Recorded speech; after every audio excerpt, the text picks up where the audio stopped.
Go for it.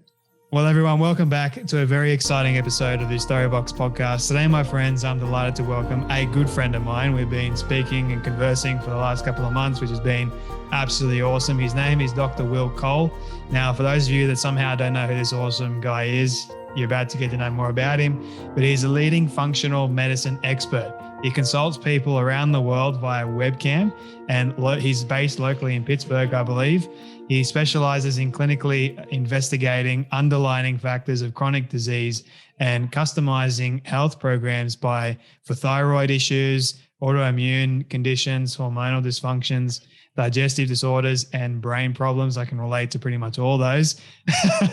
Dr. Cole was named one of the top 50 functional medicine and integrative doctors in the nation, and is a health expert and course instructor for the world's largest wellness brands such as mindbodygreen and Goop, which is by Gwyneth Paltrow. He's got 3 best-selling books. Now, one of my favorite ones is Intuitive Fasting. Highly encourage you guys to go and get a copy of that book, and even the other ones, which he's got Ketotarian and the Inflammation Spectrum, which is pretty cool. He's got another amazing podcast, which you can go and check out. He's got amazing guests on there. Some of them I'm jealous of, such as Ethan Suplee and Gwyneth Paltrow, for example, but all amazing human beings. Dr. Will Cole, can I welcome you, my friend, to the Storybox podcast?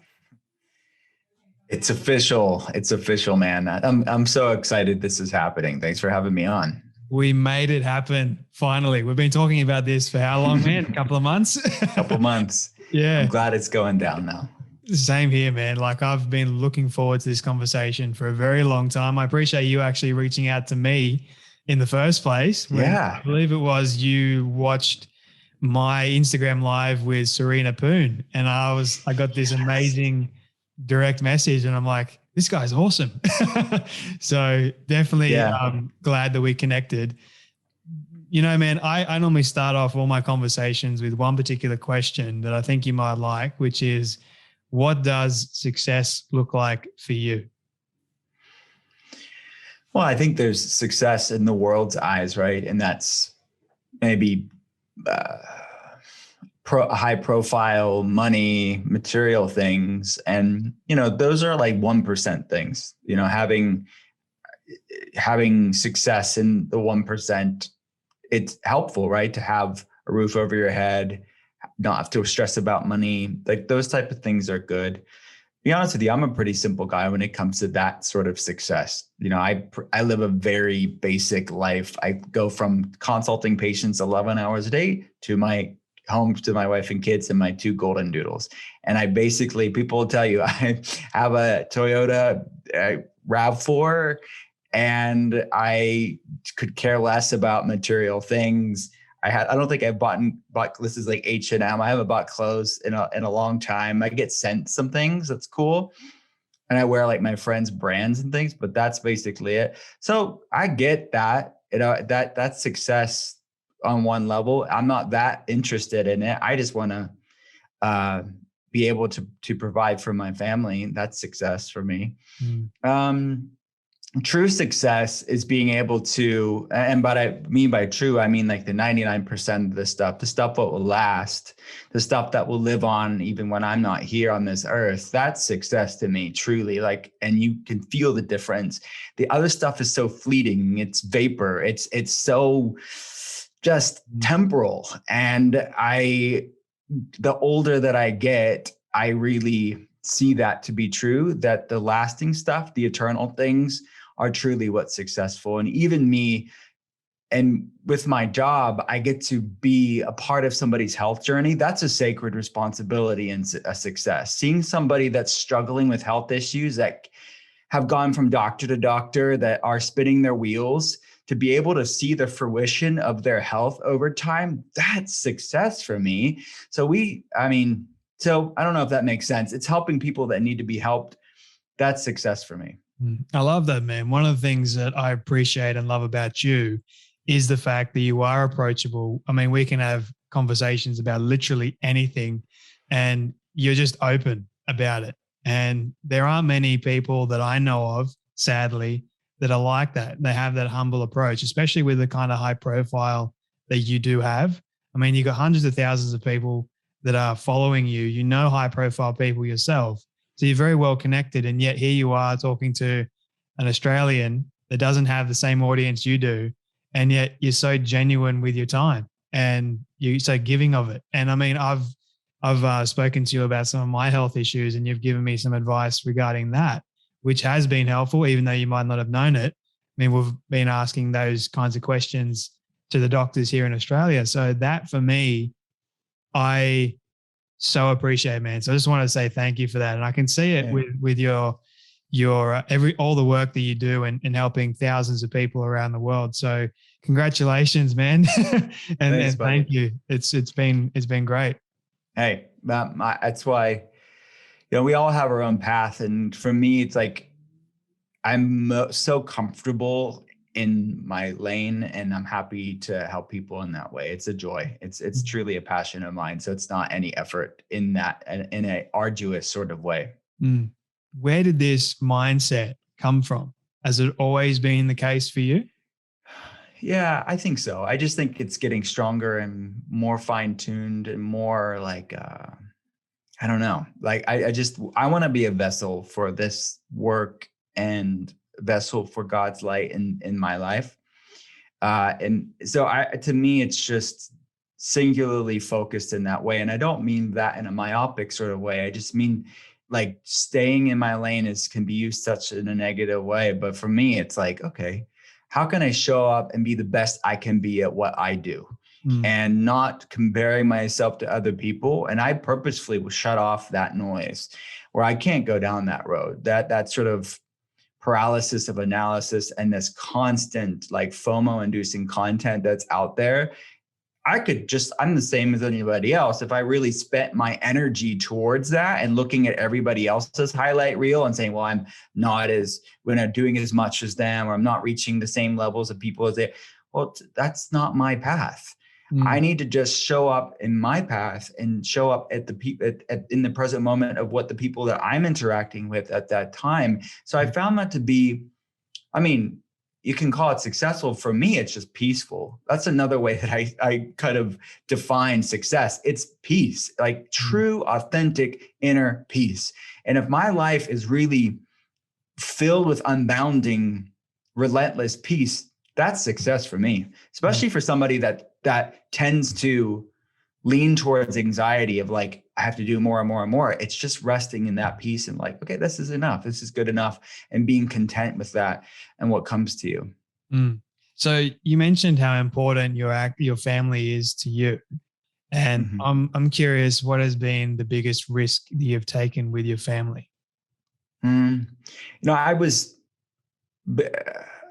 a few different things, but one of it was early in my career. I was living in Los Angeles. My doctorate's from Southern California University of Health Sciences. And my wife's from Los Angeles. So I thought, okay, we're going to be in LA. And my wife, born and raised Los Angelina, was like, no, I want to get out of here. I want to go to like the country. And she was a missionary actually in the jungles of Uganda. And she would go there in a second, but we settled in between Los Angeles and Kampala. It was Western Pennsylvania. So I'm from here. So we came here about a decade or so ago, and it was a great decision. We just live a simple life in the country and can raise our kids. So I would say a kind of risky decision was to go and start the career in that way. And then me leaving the clinic early on that I was working for and going out on my own was another thing too. When you're two little kids at home and what are we going to do? And anybody that's working for themselves in that way, there's a little bit of a leap of faith on that level too, of what's going to look like. And we started a telehealth clinic, and telehealth wasn't even a thing. We called it a virtual functional medicine clinic.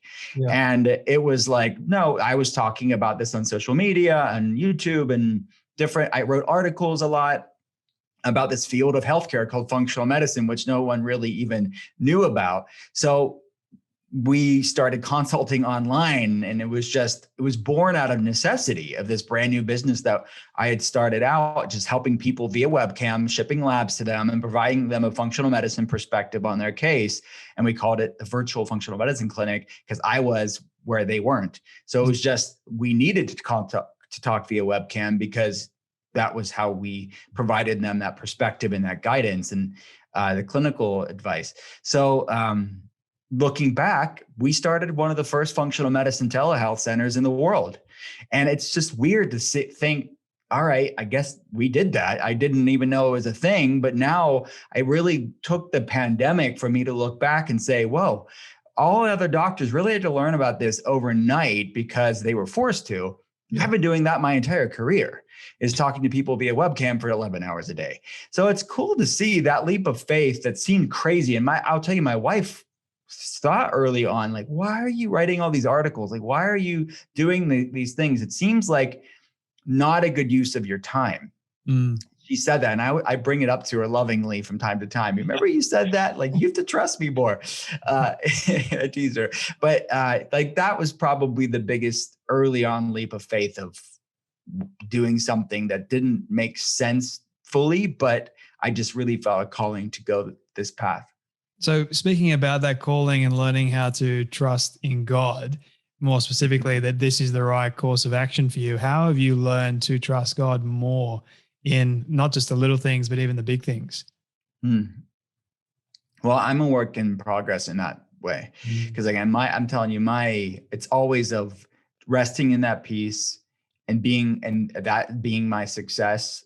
And then my inclination is to worry about things about the future. And I have a team that's growing, and I'm responsible for them and their families and all that stuff. And so many different aspects, all my patients' lives. Like, I can get caught up in being my own, like, thinking I'm the captain of the ship and I'm responsible and it's on my shoulders.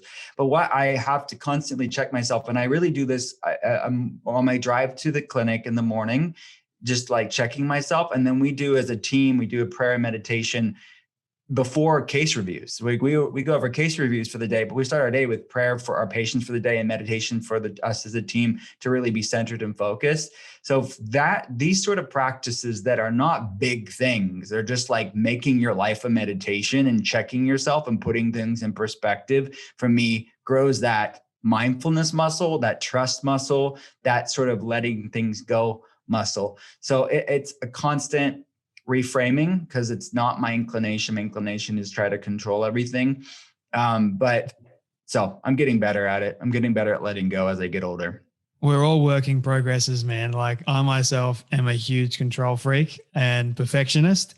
So I've had to learn how to take a step back and just allow.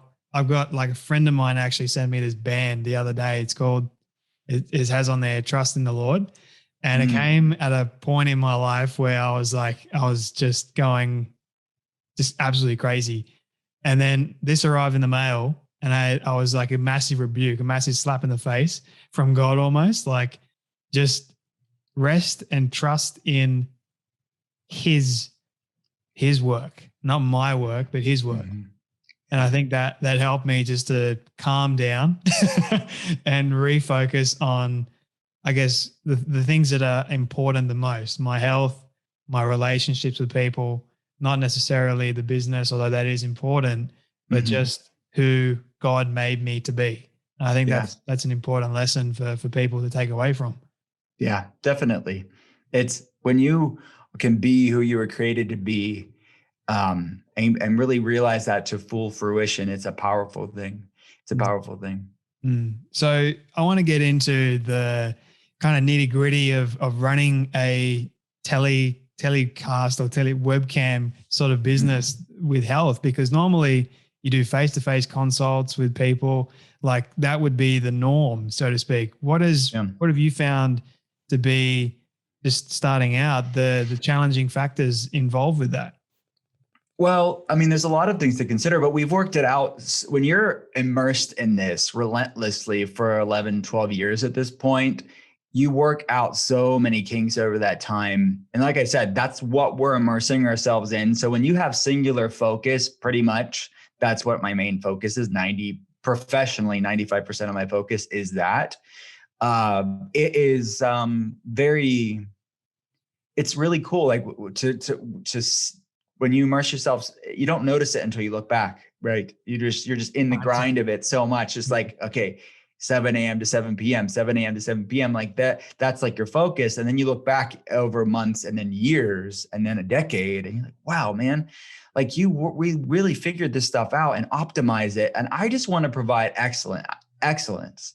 I want to provide like the best personal user experience for patients and put myself in their shoes. Like, how would I want to be treated? How would I want to be talked to? How would I want to be given the best experience of someone that's going through some heavy stuff? And that's what we start off our day with prayer meditation as a team, because we're realizing we're going to be talking to people 11 hours a day that are going through really heavy stuff with autoimmunity, chronic fatigue syndrome, mycotoxin, like mold toxins, Lyme disease, like talking about serious stuff that can impact so many different systems of your body. So I guess to answer your question, it's just like always putting myself in their shoes and saying like, how are they seeing the world? And being teachable, being malleable, a word that I use for the team is athletic is what I'm always telling the team. You have to be athletic. And what I mean by athletic is like, be responsive, show up, like treat other people the way that you want to be treated. And that's not delayed and clunky and disorganized. It's showing up. So you make your day, you make your day more peaceful because you're just streamlined and you're efficient and thoughtful, but you're making it better for them too, the person that's going through the heavy stuff. So it's a lot of little things, but with that energy towards it.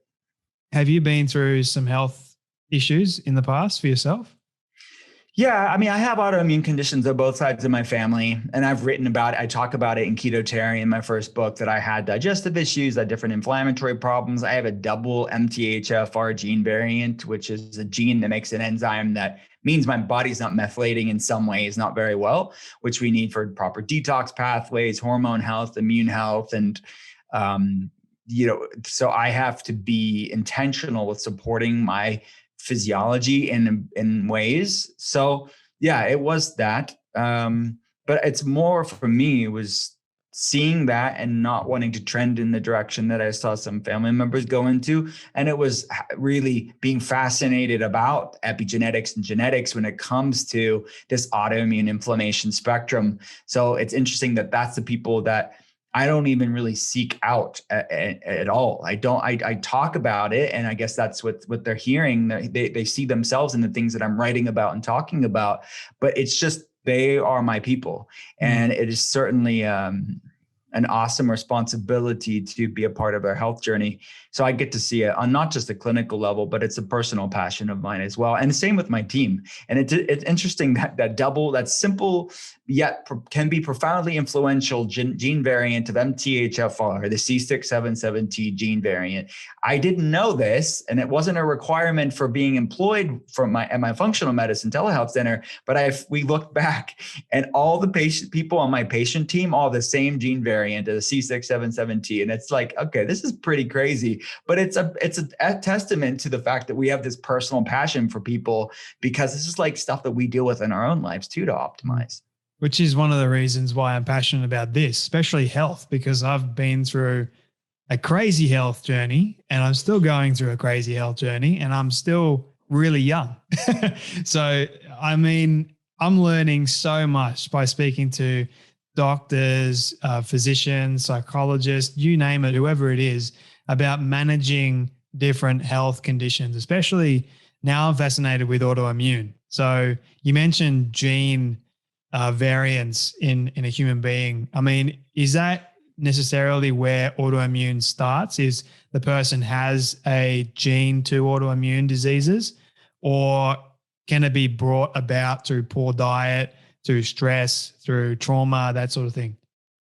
Well, it's a bit of both. I think it's a collision or a confluence of both genetics and epigenetics. So generally speaking, researchers estimate that one third of this autoimmune inflammation spectrum puzzle is genetic. So most people have some sort of family history of autoimmunity. It typically is X chromosome linked. More women than men tend to have autoimmunity, but there are some exceptions, there's some autoimmune, many men have autoimmune conditions as well. But things like MTHFR, different endocannabinoid gene variants, different detoxification gene variants. It's this combination of different gene variants that are associated in the scientific literature with different autoimmune problems. It's highly correlated. But the 2/3, the majority of it, is epigenetics. It's the environmental stuff that can trigger that genetic predisposition. So the things you mentioned, food reactions, toxicity, chronic infections, viral infections, other pathogens, mycotoxins, bacterial infections like Lyme disease, trauma from our past, or a combination typically of those things really can create that perfect storm of variables that can awaken that genetic predisposition. Because researchers estimate that the majority of our genetics, almost all of them, haven't changed in 10,000 years. Yet, so if our genes haven't changed in 10,000 years, why are more and more people being triggered with these autoimmune issues like never before in human history? Better diagnostics is part of the explanation of why we see more numbers. But no one in this space is going to tell you that better diagnostics really explains all the phenomenon that we're seeing here in this larger autoimmune inflammation spectrum. So it really is what researchers refer to this genetic epigenetic mismatch. It's this evolutionary mismatch that our genes are living in this brave new world. Genetic predispositions have lived there forever, but they're being awoken like never before in human history because of the onslaught of epigenetic triggers. And we're stressing our genes out and awakening these genetic predispositions. So that's really that interplay between genetics and epigenetics. It's something that I explore with my patients, and I'm really looking at the labs, both genetics and epigenetics, to show people this path of which they need to be on to heal. Are all autoimmune diseases, whether or not it's from epigenetics or that sort of thing, are all of them curable or manageable? Well, there's exceptions to that. What I would say is it depends on where we're at. It depends on where we're at on the spectrum. I mean, there's this larger continuum. On one end, it's silent autoimmunity or silent inflammation, meaning if you ran labs, you'd see markers that were off, you'd see high immune markers, you'd see high antibody production, but the person feels fine. And then autoimmune reactivity is the second phase where they are symptomatic, they don't feel well. Labs are going to show up abnormal, but they are not bad enough to be full-blown autoimmune disease.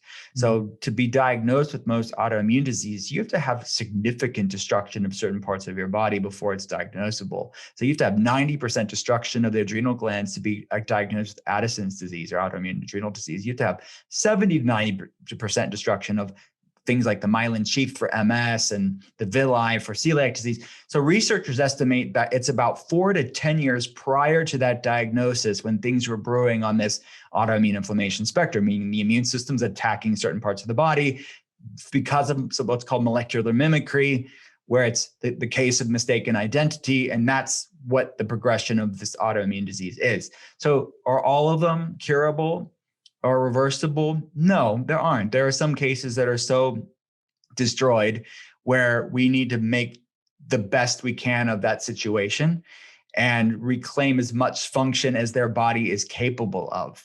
But I would say this, the vast majority of people on this larger autoimmune inflammation spectrum wields a lot of influence over their biochemistry. And I see people, thousands of cases over the years that were counted to just, this is your lot in life. You can't do anything about this. And your best option is just this, this, and this. And it's typically pharmaceuticals like biologics, steroids, or immunosuppressants, something like that, that they reclaim their health. So whether that's reduction of medications or eliminate of the medications or just decreasing the severity and the frequency of their flares, I'm never I never want to limit what the body's capable of doing. But to say that everybody is curable is definitely not the case, because if the immune system's destroyed a massive amount of different tissues of the body, the idea that it's going to regenerate all back, that's not the clinical objective. The clinical objective is to stop the flare-ups and to preserve what is left. So the sooner we deal with this and get a handle on this, the better. Definitely. Like, and I'm always curious, like if someone was to get labs done and they have all these symptoms, right, that are present in their life every single day, they get labs done and it doesn't really show up that they have any autoimmune diseases present. How would you go about still treating that person for those symptoms? Well, and that, I think that's the clarity of words and terms here for me, that I'm always trying to use my words carefully, because you can have inflammation, but it not be autoimmune. But all autoimmunity, almost all of it, is inflammatory in nature. So I see, and that this happens sometimes where people, that looks autoimmune, but just because it looks like something doesn't mean that it is, or doesn't mean that you're going to catch it on labs. Yeah. So I would say the broader term for it is inflammation, chronic inflammation. And you can almost always quantify that on labs. If the person's having symptoms and you're looking in the right place, you're going to find things on labs that need to be optimized. So that's for a good health history, which is so not sexy, but it's important. Because you can, when you ask enough questions and you hold space for that person and you're really inquisitive and dig deep, that health history, when you're talking to someone for an hour plus, you're going to know what labs you need to run. You're going to know where you need to look to get that person the data. And you're going to have some good guesses as a clinician. I think this is going to be up and this is it up, but you're not going to know it fully, but you're going to know the area to look. So the answer is you run the best labs, you see what the data is, you get multiple labs perspective, you're thorough with your testing. And then even with the best labs out there, there are no perfect labs. So at a certain point, you have to use your clinical experience. And that's the duality of functional medicine. There's the science and then the art. And sometimes the science, you don't get the data because those labs are snapshots in time. So when you got the lab at 7 a.m. on a Tuesday morning, where's your physiology the other 23 hours and 59 minutes when you weren't measuring this on a data point? So you have to get multiple snapshots. And sometimes you don't get the data. And a lot of what we deal with is they're referred to largely as great mimickers or great imitators, or mysterious illnesses, or things that are hard to understand. Rarely, I'm always finding something because we're looking in the right places, but we don't always see everything. And that's where multiple snapshots and clinical experience comes in, and we can really address things where it's okay. It looks like this is going on. We have most of the puzzle. And when we retest, we can get more stuff over time. I think if you were to look at my medical history, just for example, I don't present with any of the regular symptoms, signs, you name it. Like, I'm not textbook. And I think we joke about this as a family, that you could literally take all my illnesses and put them in a medical textbook for people to study, for doctors to study, right? Because there's that many that have baffled doctors for years of what's going on. And this is one of my fascinating areas that I always go into is diet. And there's so much information out there around the different diets and which diet you should choose, and you name it. There's stacks of them. So I want to know for you, Will, why did you decide to go keto in the first place?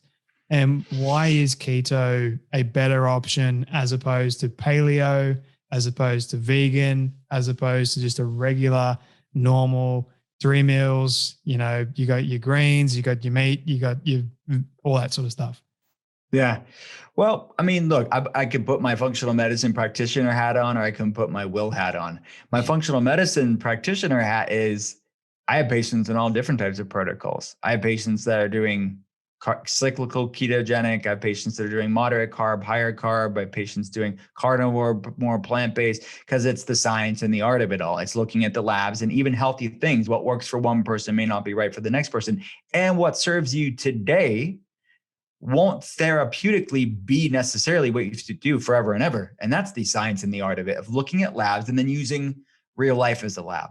And the person has to enjoy what they're doing too, right? Because stressing about a protocol when it comes to food and they are pouring what they're doing, that stress and anxiety around the foods will create a completely different result, even if it's therapeutically relevant, even if it's clinically relevant. If they hate what they're doing and it's an arduous, punitive task, it's going to sabotage our goals. So we have to be pragmatic sometimes, and that's the art of it as well. So that's my thoughts on that. I have patients doing all types of things. And that's the thing. I have to get out of my own way, because what works for me and what works for maybe people on my team, or what's worked for a patient that has a similar case as them, I cannot compare people and stick people in a box. We need to bust the box up. We need to break the box up and realize just that person not going to always fit in a box. And you have to be intellectually flexible or athletic, again, with the things that play here. Because if I'm like, no, like keto is the way for everybody to go, I'll tell you one thing. We were interviewing a functional diagnostic nutrition practitioner to be on the team, and she was vegan, right? That was her thing, because she did her quote unquote research, and that's how she ate. And she said, I don't know if I could work for you guys, because you put people on, you have people eat meat or things that weren't vegan. And I said, you know what? You're going to have a tough time. You can't be in functional medicine. No. You should be a vegan health coach, because you have to get out of your own way, get your ego out of the way, get your box out of the way, because you're not going to serve people with autoimmunity with that box. You're just not. You're going to serve some people, but not everybody. So that's my thoughts on that. Personally, ketogenic diet for me has worked really well. And it's a tool that's also worked well for my patients.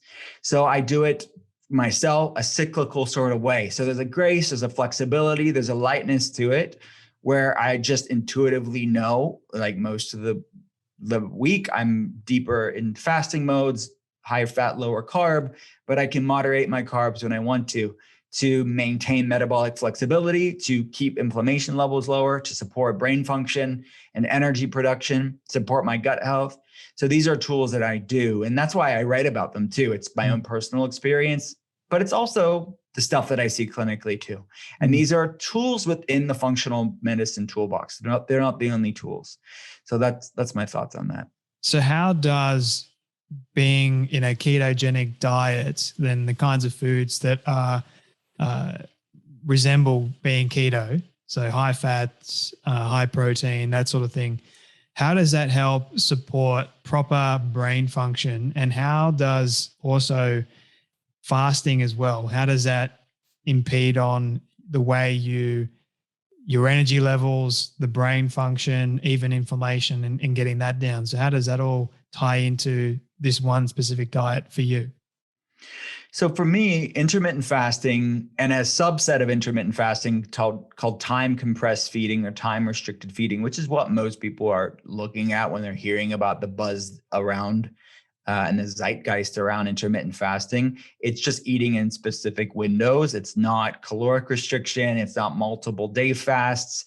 There's a place for multiple day fasts. There's really not a place for chronic caloric restriction. It's not healthy for most people to do. So they want to be eating ample foods. This is food, like just nourishing your body with nutrient dense foods. And you should not be chronically hypocaloric, but you giving your body a break to be in fasting mode, but eat your nutrient dense food in specific windows can be a great tool with a lot of exciting emerging science that I talk about in intuitive fasting to really allow the body time to repair and heal.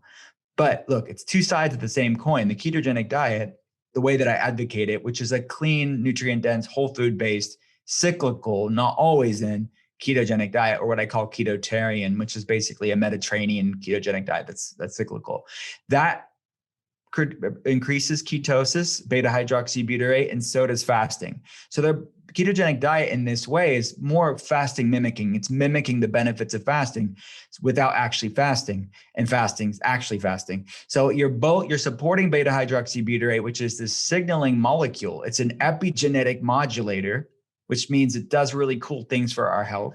One of them is it passes this signaling molecule that your body produces, your liver produces, it's passing through the blood-brain barrier. It's providing your brain clean fuel. It's lowering neuroinflammation. And a lot of times people struggling with brain fog and anxiety, depression, fatigue have a lot of neuroinflammation. Different neurological autoimmune issues have high neuroinflammation too. So it's a great way to support the brain. It improves BDNF, or brain-derived neurotrophic factor. It's supporting neurogenesis and neuroplasticity, or actually making new neurons and more resilient brain and brain repair. It supports autophagy pathways, which is needed for cellular recycling, cellular renewal. It's sort of our body's cleaning system, our body's own natural anti-accelerated aging system.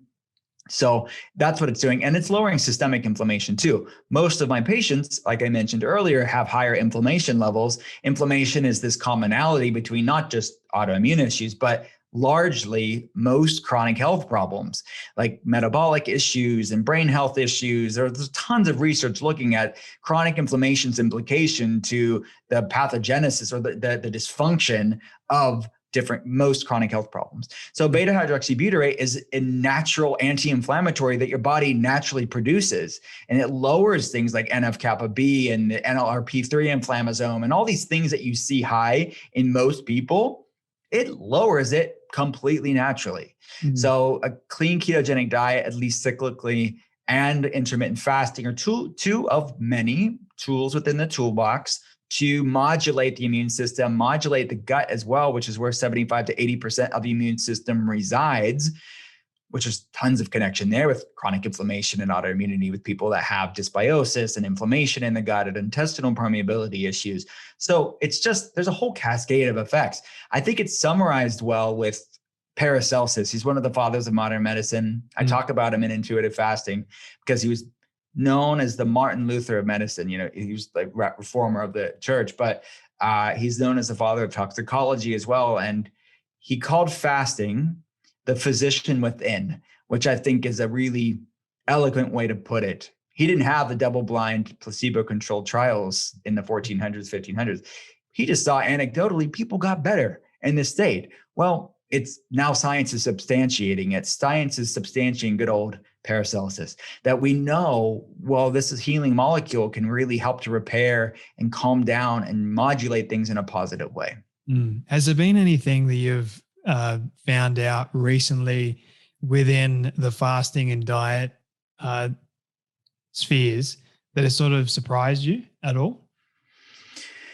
Look, I would say, the last 10 years or so, it's really, you see an explosion of research around the space of ketosis and what it does to the human health. Because if you look at the mid part to the latter part of the 20th century, ketogenic diet fasting largely was done for seizure disorders and epilepsy and some cancer research too. But now, over the past 10, 15 years, it's really been amazing to see the clinical application of other brain health issues, of autoimmunity, of other inflammatory problems, metabolic issues like type 2 diabetes. It's so exciting. So for me, when you look back again, in retrospect, it makes sense. The mechanisms are there. But to see the trials come out and see better and larger studies come out is really promising. Again, do I need to see all the studies? Do I need to see all the studies to know it works in people's lives? No, because when you're talking to people 11 hours a day, some things you just see anecdotally and you see labs improve. And I'm not a researcher, I'm a clinician. So I'm seeing labs improve in their lives, and that person is their own N of 1 experiment. They don't need the RCTs either. They're just seeing their lives improve. So the science and the data is cool. To catch up with us in the clinical world is cool. To catch up with antiquity, that's cool. I don't need it, but it's cool to look at. This may be a stupid question because of all the people that you actually see on any given day, But has there been or what would you say has been the worst possible case that you've treated? I see some serious cases, and I use the word bad, but I mean, bad is severe. I see Yeah. some really significantly heavy stuff. Like, it's Mhm. not the faint of heart. Cause look, I'm not anyone's first like rodeo when it comes to like health and wellness. They've exhausted conventional medicine almost always. They are compliant people, meaning they're doing all the things their doctor's telling them to do. I'm not talking about fringe people. I'm talking about people that are compliant, type A, show up, do what they're supposed to do, and they're still spinning their wheels and not getting anywhere. And then they've been forced to immerse themselves in Dr. Google to try to get answers, and they've improved their health on their own in some ways, in many ways. Like, they're better off than they would be if they weren't doing all these good things that they're doing, which is kind of hard to say sometimes. You're like, dang, you're still in a bad place. But they know in their life, well, yeah, I'm not where I want to be, but I'm better off than I would be. And you take people that are largely in that category, that's beyond the basics. It's like they know not to eat junk food. They know not to eat sugar and things like that. And some of them may keep it peripherally, but for the most part, they eat way better than the average person, but they're still struggling. They're taking better things in their life in the wellness and health world and even conventional medical world, but they're still struggling. And so I see it all day long. Something that comes to mind is, I tell you what, I see things like this all the time, but this person comes to mind when someone asks me this question like that, because it was earlier on in my career. So it's like those are such formative times in, like, as a clinician. So you think of that person. And so she was in her 80s or 90s. Her name was Blanche, and she was struggling with autoimmune issues. And her husband wheeled her in with a wheelchair, and she could barely talk. There was such significant brain fog. She was falling asleep. And again, I can think of hundreds of other cases like that, but this was one of my first cases like this. And he said, I don't want the love of my life, we've been together for decades and decades and decades, to go. Like, we need to help her. And there's something not right here. I know my wife. And we ran labs and we saw a wealth of things going on in her physiology. And she was taking all the medications she was supposed to be taking. She was doing all the things she was supposed to be doing. And she still was like severe brain fog, in a wheelchair, chronic inflammation, autoimmunity. And one of the things that was going on, was one of many things, is that her cholesterol was so low. And she was of a certain generation where if you were with a white coat, you just took that pill. You didn't ask questions. You just did what you're supposed to do. And she wasn't going on Dr. Google and looking at things up. She was like just a compliant patient. And your brain needs cholesterol. I mean, 25% of all your body's cholesterol is in your brain. I mean, she was starving her brain, amongst many other things. I'm not just saying it was just that, but she was starving her brain of the nutrient it was largely made of, and many other things going on here. We rehabbed her through different functional medicine protocols, changing the foods that she ate, integrated natural medicines, integrated other protocols in her life. And she was walking around with a cane, completely different person, sharp thinking. It looked like the light bulb just came into her brain. I didn't know her beforehand. So it was a completely different person, to see this like life and this zest come to fruition. And it was something that she said that why I remember her so well. She said, we were planning my funeral when I met you, and now I'm planning vacations with my grandchildren. And for me, like, that's what at stake here. Like, how many people that we know in our life that just living right now that think that's their lot in life, and they're just doing what they're supposed to do, and that's the only option. And I don't even know how you found us. It was like 12 years ago. He wheeled her in. It's just like, I don't even know where she's at today. Who knows? But like, to see that woman who I spent a year and a half working on these things, this wasn't a quick fix. This wasn't like a magic cure. This was just a lot of showing up for this person and giving her the attention that she needs. But over a year and a half, 2 years, she turned into a completely healthy human being. So that's one story, but I'm blessed to have many. I can imagine you got many like that.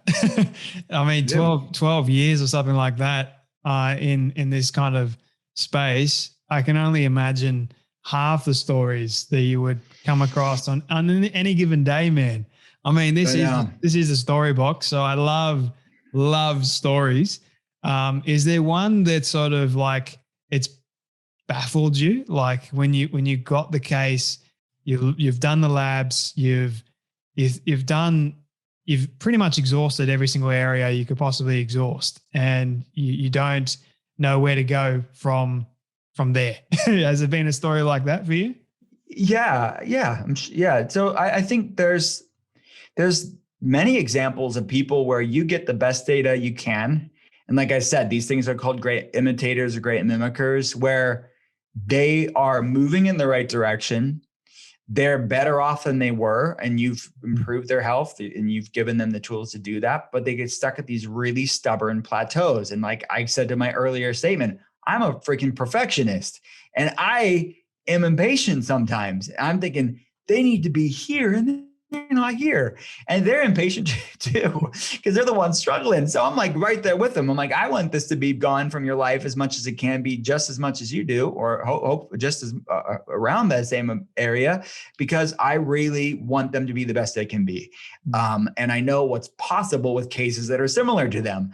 But going back to that comparison, you can't stick that person in a box on their speed of recovery. Sometimes their journey's slower.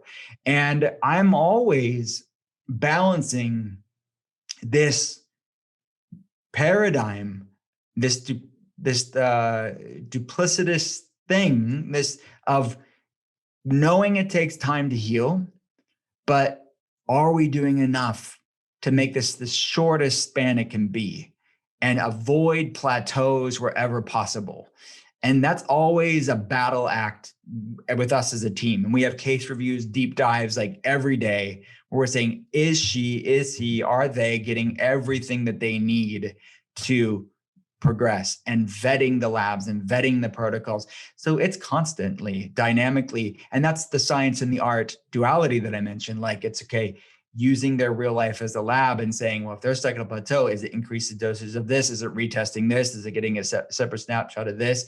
And that's why we have to really preserve our bandwidth intellectually to really give it the attention that it needs and immerse ourselves in that appropriately. So we space out my new patient consults for that reason, because I can't, if I could get more people in a 10, 11 hour day that are new, but I wouldn't be of good service to the people that are already in care. So we've scaled appropriately to give other people options. Like we have an amazing team of functional diagnostic nutrition practitioners, and I'm overseeing all the cases, but we still have to pace ourselves to make sure we're giving enough attention. So there's tons of examples of that. A lot of them fall under the realm of polyreactivity, meaning that we'll oftentimes run pathogen tests and you'll see different bacterial infections and viral infections and other parasitic protozoan issues where the immune system's reacting to it, where these pathogens or microbes are not living in harmony with that person's immune system. The immune system's really pissed off, and you're measuring immune markers and it's flared up. C4A is flared up. C3A is flared up. TGF beta 1 are flared up. All the conventional these are all conventional labs, like C-reactive proteins flared up. All the stuff's off, and then we see the pathogens that's contributing or causing that flare up. Now, the pivot of avoiding plateaus is defined, well, what's the primary infection? So looking at things like mold and Lyme co-infections that are very hard to catch sometimes, not so much mold, but Lyme disease can be very hard to catch. Mold is a little bit easier to catch, but even then, these people aren't detoxing very well. They're not methylating very well. So you can, if you're measuring, like, for example, mold toxins in urine, and that person's not clearing it out, it's not going to always show up in their urine. So we can say, oh, they don't have mycotoxins. But then you think, you know what? I think so we have to retest. We have to bring biofilm disruptors and things to clear it out. So there's constantly us thinking about what's missed, because we realize no lab is perfect. Mm. I got a couple more questions for you, man, if you don't mind. This has been great. I want to ask you some sort of funner fun is not a word, more fun questions. Fun works for me. There's the brain fog right there, man. It's hit me right now. But this is a question I ask everyone sort of towards the end. Well, I've actually only asked it to a few other people, but what do you love the most about your story and yourself? I would say to be able, that a small town guy from Western Pennsylvania, that God could use me in ways that would impact people's lives around the world. And it's really interesting how many times I hear from people, you're in Pennsylvania? Like, you're in Pittsburgh? What? I thought you were in LA. I thought you were in New York. I'm like, what are you doing? Like, yeah, I am here. There's a cow field out my window and I'm here. But, God can use you wherever you're at. Yeah. And you don't have to be where everybody else is to be used in exponentially powerful ways. Do you find it challenging sometimes to be in the kind of field that you are, even as a Christian? No, it's not. It's not at all. No, it's not challenging at all. And I've been able to help people in powerful ways of all faiths or no faiths at all. And it's cool. Like, no matter where you're at, you to see, even if they're atheists, right? Or of a different spiritual path, it's cool to see the light that I could give them in a way that it's ineffable, as far as like, they don't even see what I see. They're not even resonating with where I'm coming from. They don't need to. I don't need to say anything to them on that level. I just need to love them and care for them the way that I want to be cared for. It's cool to see it. So yeah, I mean, never has impeded us as a team here either. Do you feel like anything is missing currently in your life? Time, hours in the day. Yes, yeah, I know. Can you fix that? I wish, mate. Yeah, tell me about it. Okay, this is my all-time favorite question I ask everyone at the end. It's a hypothetical one, but I want you to imagine with me for a moment that you've been able to reach the age of 100. All your friends and your family have decided to put together a film for you of everything you've ever said and everything you've ever done. Don't ask me how in the world they got it all. We'll just call it magic for sake of argument. But they've been able to get it and show it to you on your 100th birthday. What do you want that film to say and to show about your life? I would just say that I would hope to, and I have work to do in this way, that he held space for me, and it was as if I was the only person in the room. That he wasn't distracted. He just loved me in the way that he knew how I needed to be loved. That's what I would hope so. I have a ways to go, but that's my hope. When in your life, when you least expected God to show up in a big way that he has and has challenged your perspective on who he is? Good question. It's small things, synchronicity is like powerfully, I'm in awe of that. There's just seeing things line up and seeing things like, I can't even really articulate it, but this patient schedule, even like professionally, like to see the people were only, I've heard it said once, almost like the seams of the universe, like the seams of time and space. You see like these things that probably mean nothing to anybody else, but you see like the synchronicity, and it's like, all right, there's some divine order to here that I don't fully understand. That I think, to me, it's like God showing up in like the small ways, like a little wink, where it's like, you're part of this bigger plan that I don't understand my part in all of this yet fully. None of us really do, I think, on this side of things. But so those are not big things, but to me, it's just letting go, trusting in the process, like and this is my earlier statement of, instead of being a control freak and thinking I'm the manager of everything, can I just be a channel? Can I just be a conduit? It's a lot more effortless, a lot more unimpeded when you're in that zone. So when I'm at my best, when I'm like at my best piece and just channeling what I've been given, it's not even fully mine. It's not mine at all. I'm just literally channeling everything and showing up to be a good steward at that present moment. So those are a million micro examples of that. Well, my friend, I really appreciate your time today. We finally made this happen, and I'm so glad that we did. Thanks, man. Part 1, where can people find you, connect with you, and learn more about you? Everything's at drwillcole.com. That's drwillcole.com. Amazing. Dr. Will Cole, thank you so much, my friend, for coming on the Storybox podcast. Anytime. Thank you.